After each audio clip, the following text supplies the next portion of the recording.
And we're going to unpack what we know at this hour. But we do know that over the last 24 hours, Twitter specifically has banned a number of different conservative accounts, not just the president's. At the same time, the Chinese Communist Party, the Ayatollah of Iran, still have their accounts because they're not a threat to the ruling party here. Tonight, a competing social media service, Parler, which we told you about, is seeing massive and unprecedented surge in traffic. The site even experienced server outage because of new users tonight. Why? A couple of reasons. Mostly this. Parler is a free speech alternative to Twitter. They don't censor you. You can say what you want. The president is on Parler, and that has drawn a lot of people who realize they are being suppressed by Twitter. Parler's succeeding.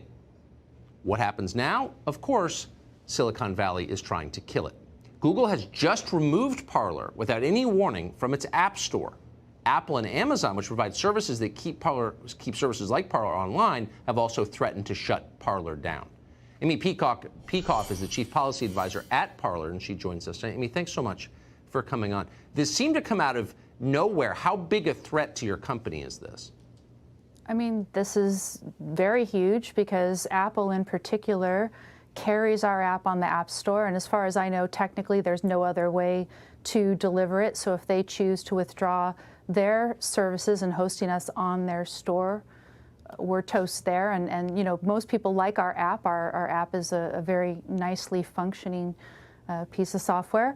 And then in terms of Amazon is also raising some problems, and I'm not sure how serious that is yet because I've yet to speak with them. I will later today.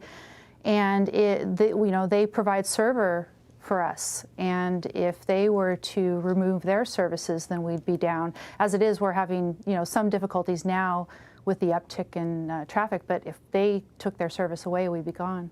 I mean, there's a huge amount. It's impossible to overstate the amount of filth and political extremism, explicit violence, pornography, whatever, on the internet. That's what the internet is. But yes, it's Parler. It's everywhere. It's everywhere. But it's Parler that is being singled out. I mean, it's kind of impossible not to conclude this is political repression. It really, because I think we do have the reputation as being the conservative platform, although we are nonpartisan. That is what everybody sees us as. We do see this as being politically singled out. The other thing is that we are competing with other platforms who have decided that they want to surveil the people on their platform 24/7 without any particularized suspicion. And, on the one hand, people don't like to live in the world of Orwell's 1984. And then on the other hand, a lot of people seem to want to pressure social media to do more to moderate, as they call it, content on their platforms. But that would require 24-hour surveillance. And we don't think that that is consistent with the principles of America. So just to be clear for our viewers who aren't familiar with your company and your app, sure. You're just trying to provide a place for people to say what they think. You're not trying to put Amazon out of business or dethrone Apple or force anybody else's carrier to drop their service. You just want to be left alone and do your thing. Am I mischaracterizing that? Yes. I mean, we would just like to provide a place where people can come and they can speak freely, that they're not going to be fact-checked, they're not going to be told what to think, what they can read, et cetera. And also, we do not data pillage. We don't data mine them. We don't turn them into commodities and try to monetize them. And so we would just like to provide that service. And of course, like everybody else, we were horrified by a lot of the incitement that was going on this week, and we are doing everything that we can within our principles to, deal appropriately with that content. And we work with law enforcement as well. But that content has been everywhere this week. This has been a very unusual week, and to be singled out, we think, is quite unfair. Well, I mean, it's political repression, period.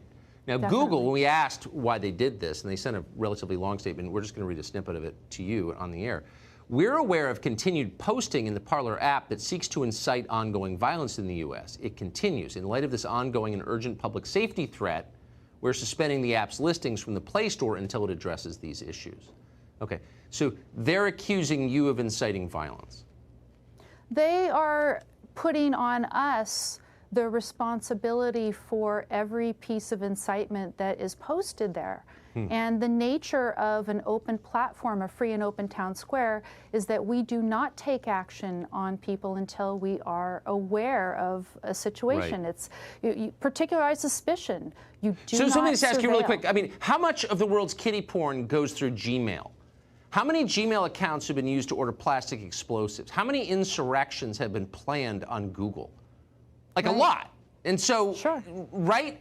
I mean, this is a completely arbitrary standard applied to you because they don't like the politics of the people who use your site.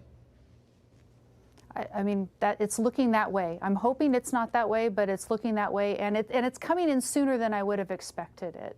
Yeah, well, it's all happening at once. This Friday night. It's happening all this Friday night. We're going to look back on this night. Amy Peikoff, I appreciate you coming on tonight. Thank you, Tucker. So as